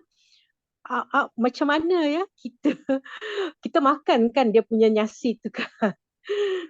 Is it tak apa-apa kan, Ustaz? InsyaAllah tak ada apa-apa dari sudut tu. Zatnya apa? Zat dia tidak secara hissi, yakni Dia secara berzat, material. Dia tidak secara material padi-padi itu membiak kerana jasad tadi dah hancur apa semua, tak ada apa. Sebab ada perbincangan, contohnya boleh tak guna komposit apa nama baja najis babi ya. Boleh tak kita makan buah-buahan, sayur-sayuran yang dia punya petani tu guna baja dia daripada tahi babi. Kalau kita dengar masa dia jual dia kata tak boleh ni guna baja tahi babi, termenung juga kita. Kan kita makan babi sudah haram pula. Sebenarnya tak, sebab dia panggil istihalah, benda tu dah berubah zat apa semua, tak ada dah rupa asal dia tu. Jadi lagi kematian apa semua, jasad mati tu pun insya-Allah tidak ada isu berkaitan dengan hukum akal. Halal haram makan minum lah. Kita hanya dihukumkan apa yang kita hanya dihukumkan makan material, yang ni kalau berah tu berah nasi itulah begitu ya. InsyaAllah. Jadinya Ustaz, tak ada larangan lah kita makan hasil-hasil tanaman di sekeliling kubur tu. Tak ada isu. Cumanya kalau rasa bila makan tu teringat Betul, teringat. itu masalah lah juga. Kalau kita Nasi nak dia usul balik, sedap, nasi dia sedap. yalah, kalau kita usul balik, kan beras kita kan banyak import daripada yalah apa nama Thailand apa semua kan, beras import yang mahal RM40 sekarang ni. Ini kita pun sikit sebanyak rasa juga kerajaan ni. Sampai banyak yang kita sokong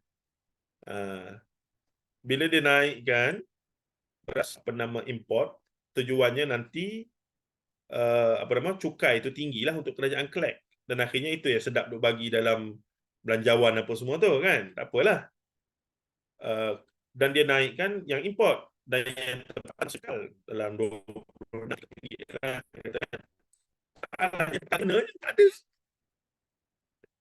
Di mana jual tu? Tu. Jadi rupa-rupanya golongan-golongan taikun apa nama beras ni, bila harga dah naik, mereka sorok lah yang ni. Yang tempatan ni, stok dia tak keluarkan ataupun sangat limited dia keluarkan. Dia fokus yang ni. Silap hari bulan, na'udzubillah, ini sangkaan buruk saya, yang tempatan dia tukar plastik jadi imported. Kita mana tahu. Ni golongan apa nama pembekal beras yang besar-besar ni. Wallahu alam Kita boleh jadi macam harap-harapnya.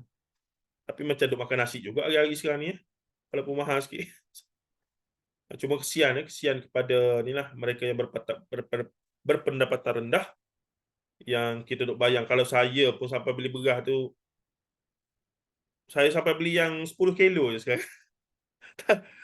Walaupun agak mahal tapi 10 kilo tu baru beli banyak kali lah, begitu lebih kurang. Baik, tanpa bermasa kita masuk kisah yang ke seterusnya. Kalau sempat untuk kita habis, kalau tak kita berhenti tengah-tengah lah.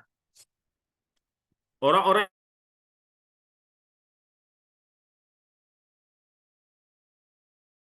قال رسول الله صلى الله عليه وسلم إن الله إذا أحب عبدا دعا جبريل فقال إني أحب فلانا فأحبه قال فيحبه جبريل ثم ينادي في السماء فيقول إن الله يحب فلانا فأحبوه فيحبه أهل السماء قال ثم يوضع له القبول في الأرض وإذا أبغض عبدا دعا جبريل فيقول إني أبغض فلانا فأبغضه قال فيبغضه جبريل ثم ينادي في أهل السماء إن الله يبغض فلانا فأبغضوه قال فيبغضونه ثم توضع له البغضاء في الأرض أو كما قال صلى الله عليه وسلم. Baik. Ini tentang orang yang Allah Ta'ala suka dan Allah Ta'ala benci, dan bagaimana apabila Allah suka dan Allah Ta'ala benci, seluruh makhluk Allah Ta'ala pun akan suka dan benci pada dia. Ya? Baik, daripada Abi Hurairah radhiyallahu anhu, katanya Rasulullah SAW bersabda, apabila Allah mengasihi seseorang hamba, nescaya Allah akan memanggil Jibril alaihissalam dan berfirman, sesungguhnya aku mengasihi ataupun suka kepada orang tersebut, maka oleh itu kasihilah dia ataupun sukailah dia. Baginda bersabda, lalu Jibril mengasihinya, kemudian Jibril menyeru ahli langit dan berkata, Allah telah mengasihi orang tersebut, si fulan, maka kamu semua mesti mengasihinya. Semoga Allah masukkan kita dalam daftar nama, insya-Allah. Baik, lantas semua ahli langit mengasihinya. Baginda bersabda, kemudian orang tersebut diterima oleh semua yang berada di atas muka bumi. Allahu Akbar. Apabila Allah SWT memurkai seseorang hamba, nescaya ia akan memanggil Jibril alaihissalam dan berfirman, sesungguhnya aku benci orang tersebut, oleh itu bencikanlah dia. Baginda, tapi benci ya marah, murka, marah ataupun murka, lebih tepat sebenarnya. Kalau uhibbu tu cinta, suka, tapi saya terjemah sebagai murka lah, murka isyarat. Lalu Jibril membencinya. Bila murka, benci. Ataupun Jibril, okey, bolehlah. Dia seertilah tu ya. Baginda bersabda, lalu Jibril membencinya. Kemudian Jibril menyeru ahli langit dan berkata, Allah telah membenci ataupun murka orang tersebut, memurkai ataupun membenci orang tersebut. Jadi kamu semua mestilah membencinya. Lantas semua ahli langit membencinya. Kemudian ia dibenci oleh semua penghuni bumi. Na'udzubillah. Baik, hadis ini diriwayatkan oleh Imam Muslim dalam kitab Al-Bir was-Silatu wal-Adab, bab idza ahabba Allahu 'abdan habbabahu ila ibadihi, nombor 2637. Dan diriwayatkan oleh Imam Al-Bukhari separuh daripadanya sehingga sabdanya, kemudian orang tersebut diterima oleh semua golongan yang berada di muka bumi. Sahih Bukhari nombor 3209, 6040 dan 7480.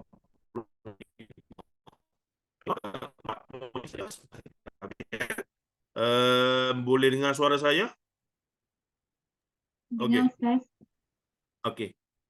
Yang pertama, Allah mengasihi sebahagian hamba-hambanya dan membenci sebahagian yang lain. Itu hakikatnya.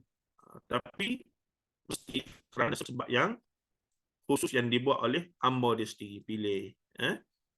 Yang kedua, apabila Allah mengasihi seseorang hamba, ia akan memberitahu Jibril berkenaan hal tersebut dan Jibril akan kasih kepada orang itu juga dan kemudian Jibril akan menyeru ahli langit untuk turut mengasihinya. Maksud Jibril tahulah. Bila Allah sampaikan pada Jibril, Jibril pun sampai kepada seluruh ahli langit, maka automatically orang lain patuh pada Jibril sebagai makhluk yang paling kanan di sisi Allah lah. Kalau pegawai ni pegawai paling tinggi lah ya. Nah, yang ketiga, apabila Allah mengasihi seseorang hamba, kemudian dia dikasihi oleh Jibril dan ahli langit, maka hamba tersebut akan dikasihi oleh ahli bumi. Dan contoh terbaik adalah Rasulullah sallallahu alaihi wasallam, melainkan mereka yang jahil, mereka yang kufur kepada Rasulullah sallallahu alaihi wasallam. Yang keempat, apabila Allah membenci seorang hamba, ia memberitahu, yakni Allah memberitahu Jibril berkenaan hal demikian, lalu Jibril dan ahli langit membencinya. Kemudian diletakkan kebencian dalam hati-hati makhluk terhadapnya. Nabilah kita tak jadikan kita ini malaikat yang pertama. Okey, kita tengok ni sikit.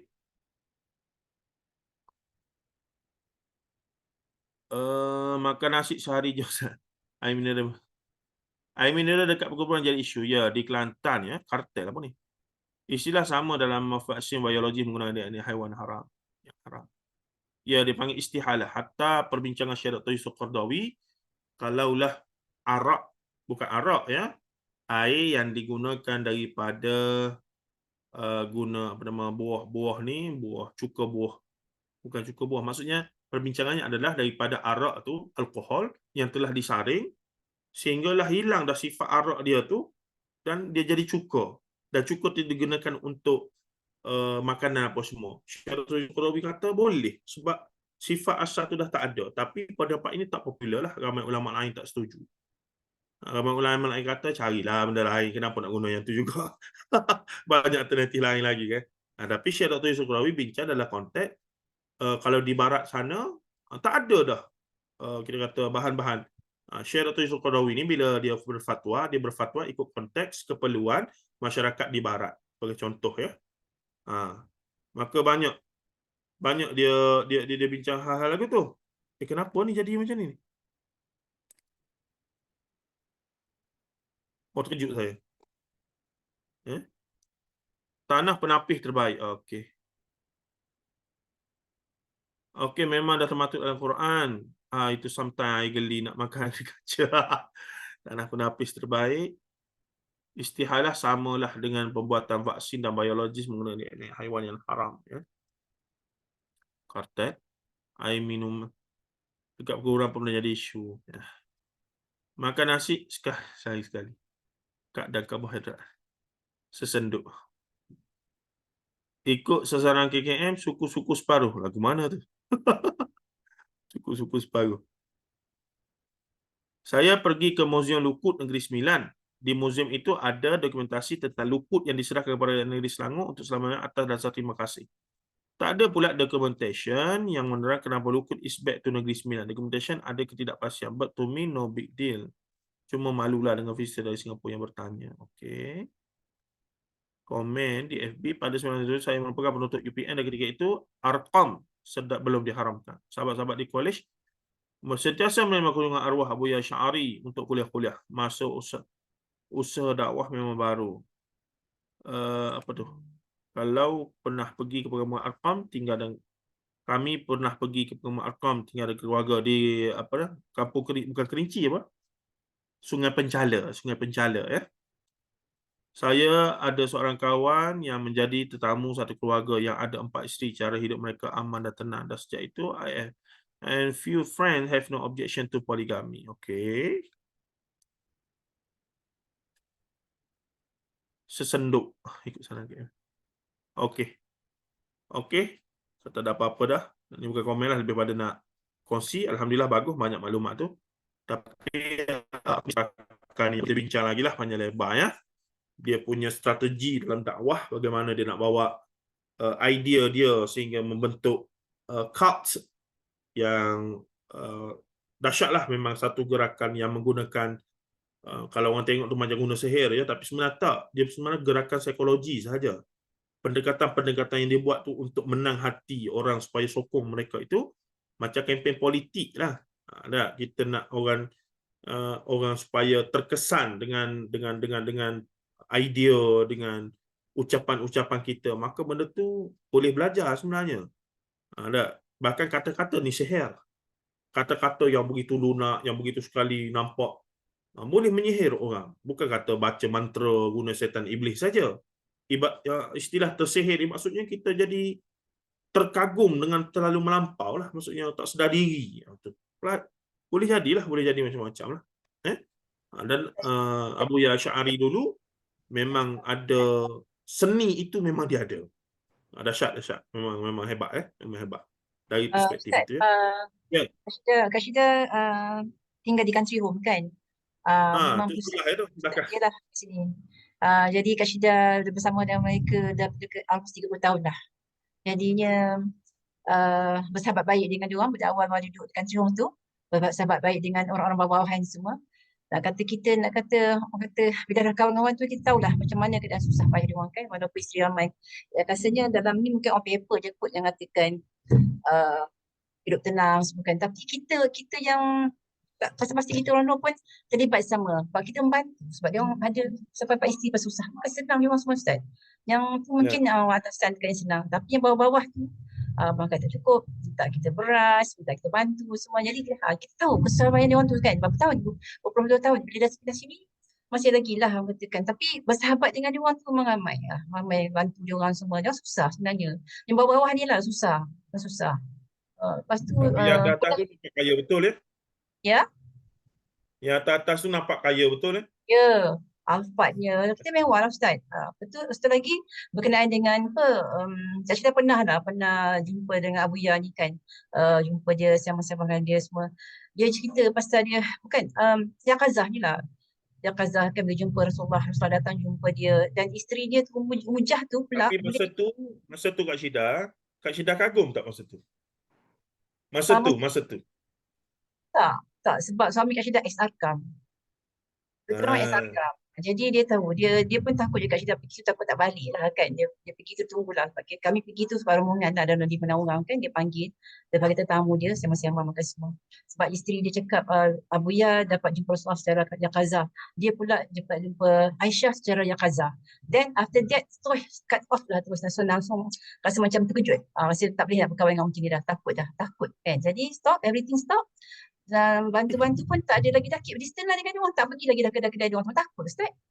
Since then Kak Syida memang keep distance dengan dia orang Rafaqah dia. Dulu kita pergi di Rafaqah, now dia panggil Ikhwan. Sekarang ni pun ada lagi, masih lagi lah digunakan. Sekarang kalau sahabat-sahabat semua lama, lepas tu dia dah bergaduh sama anak-anak dia tu, dah bergaduh kursi apa semua tu. Ya, betul. Dan saya tahu sebab sebahagian mereka ni walaupun di luar, kalau kita tanya Abuya Asy'ari hidup ke dah mati, memanglah dia kata dah mati apa semua, tapi kalau duduk one by one dalam grup WhatsApp mereka, hakikatnya mereka masih beriktikad Abuya tak mati. Betul Ustaz. Masih lagi hidup. Kalau saya jumpa anak-anak yang kecil-kecil tu, tanyalah Abuya pergi mana. Dia kata Abuya aja dekat Kaabah tu, dekat bawah Kaabah tu, tengah tunggu jangan jumpa Rasulullah SAW, nak ambil balik Mekah tu daripada Kaabah tu daripada Wahabi. Tanya dia orang. Sembang dengan dia orang. Budak-budak kecil-kecil tu kan. Jadi Kak Syida memang 30 tahun lah dengan dia orang semua. Jadi macam tak apalah duduk di Bukit Beruntung ni macam lapang sikit lah.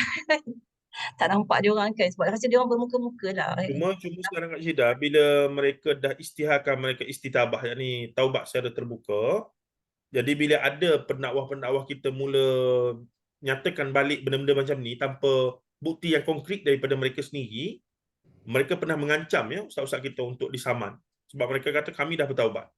Jadi atas premis apa awak nak kata kami sesat lagi? Pernah berlaku tu, ustaz kita ceramah buat live, dia dengar masa tu kes produk ke macam mana ya. Maka ustaz ni jangan lantang lah kritik, kata mereka masih lagi begini. So lepas tu ustaz tu dapat call ataupun dapat warning untuk disaman ya. Kerana dia kata kami dah bertaubat, dari sudut legalnya kami bukan lagi termasuk ajaran sesat yang lama. So, kamu kata macam tu, apa bukti kamu? Jumpa dalam mahkamah. Terkejut juga Ustaz tu. Yelah. Tak apalah Ah, Ustaz kalau sebab macam tu kan sebab tak apa. benda-benda Siapa-siapa yang sebab tu maklumat yang kita sebutkan tadi adalah maklumat yang mereka kawal, sedikit sebanyak mereka kawal sama mereka. Tapi saya yakin kalau kita duduk lama dengan mereka masih lagi. Sebab saya dapat maklumat lah, memang guru-guru WhatsApp tu masih lagi duk cerita pasal alam sana, alam sini, mari daripada barzakh, macam-macam pelik-pelik lah tu kan. sahabat-sahabat berhati-hatilah itu dengan sumbangan-sumbangan untuk beri ke kalau ada rumah sumbang rumah apa kata kebajikan yang apa siraman kasih ke bak kasih-kasih tu memang daripada diorang lah, siraman kasih ke cahaya kasih ke semua daripada orang semua tu. Kalau Ustaz kongsi sikit lah pengalaman kan bila dah sebut ke Ustaz Arkam ni kan. Masih sudah sebagai ialah pendapat. Memang sampai sekarang jadi base mereka ya. Dan sebahagian keluarga sebahagian ahli keluarga mereka pindah ke belah Kajang tu kan. Yang anak sulung, anak Umijah apa semua tu belah Kajang sana. Kesian Ustaz sebab Dah buka kelompok sana pula ya. berpecah-pecah dari orang sekarang ni. Yang isteri yang pertama tu kan, Ya. isteri Abu yang pertama tu kan, mak kat ada Ustazah Nuria tu kan sahabat Rashida jugalah. Tapi tak sekarang dia macam mana dah. Macam-macam dah dia berputar kuasa agaknya kan. Antara Bila mereka mudahkan sangat kahwin sampai 4 apa sekaligus tu, anak pun tak ingat dah anak siapa ni. Kita pergi country home tu tengok anak-anak, kata macam mana dia, kesian tadi, kesian. Sebab rumah kebajikan tu sebenarnya kan dia kata okey anak-anak yatim semua. Berapa kerat je anak-anak yatim luar, tapi the rest is anak-anak dia orang sendiri yang ada isteri 4 semua tu tak boleh tanggung, letaklah semua dalam rumah kebajikan tu. Jadi dapat sumbangan tu semua tu orang bagi sumbangan tu untuk dia orang punya aktiviti lah sebenarnya. Sisi itulah yang masih lagi ni. Okeylah, kalau tak ada apa-apa. Ada lagi tak pusing-pusing dalam tu je, kahwin, Sungai Buloh. Ya.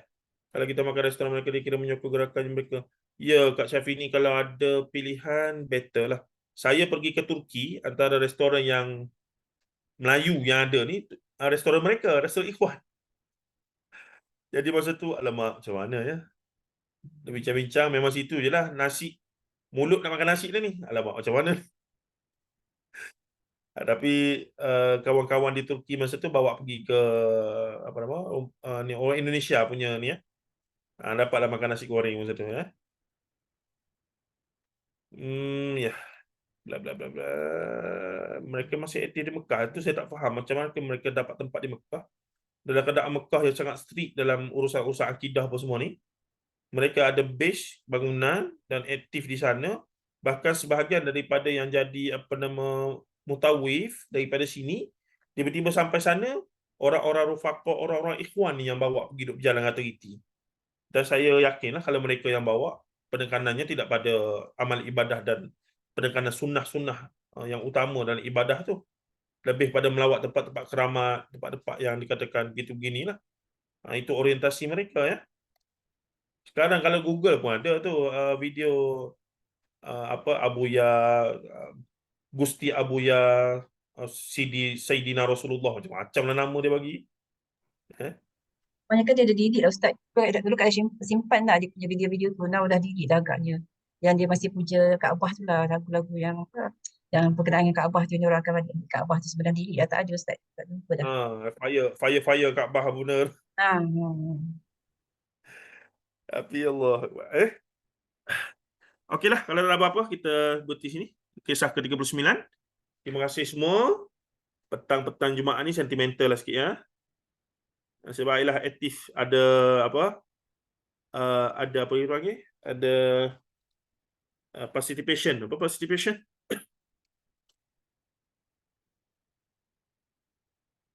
Apa participation bahasa Melayu? Penyertaan Ustaz. Penyertaan. Terima kasih Kak Noraz. Ada penyertaan aktif daripada semua tu melibatkan kelas kita ni happening sikit. Itulah kita harapkan ya. Banyak komen, bersuara apa semua tu. Sejam setengah akan rasa bermakna lah. Lebih bermakna insyaAllah. Terima kasih semua. InsyaAllah kita jumpa lagi. Pada hari minggu depan, hari Rabu, saya lapor diri ke Paguh. Doakan Tapi hari Khamis balik tu. Hari Rabu kami balik. Jumaat kan dah cuti. Aduh, tak apalah, nanti saya kelas daripada rumah je lah Jumaat tu. InsyaAllah. Tahniah Ustaz, semoga dipermudahkan segala urusan. Terima kasih Kak Zarifah. Terima kasih terima kasih semua. Saya tahu ramai doakan saya. Terima kasih banyak. Terima kasih banyak. Semoga dapat pahala yang lebih baik dapat yang lebih baik insya-Allah. Dengan Okey, kalau tak ada apa-apa, kita berhenti sini Terima kasih banyak. Assalamualaikum. Salam. Waalaikumsalam warahmatullahi wabarakatuh. Majlis sini, tak ada ini tutup majlis. Kita tutup dengan tasbih kafarah dan Terima kasih Ustaz. Terima kasih. Subhanakallah wa bihamdika asyhadu an la ilaha illa anta astaghfiruka wa atubu ilaik. Terima kasih Ustaz. Terima kasih. Terima kasih pada kawan-kawan semua. Suara Bini tak? Tak dengar suara Bini. tak dengar. Tak dengar suara Bini. Dah tutup majlis? Dah. Oh tutup dah ya? Okey dah. Terima kasih semua. Kita jumpa lagi insyaAllah. Just nice. Dah start guru dah ni. Di sini dah tu. Jangan lupa dah ni. Jumpa lagi. Terima kasih semua. Alhamdulillah. Terima kasih semua. Assalamualaikum. Assalamualaikum warahmatullahi wabarakatuh.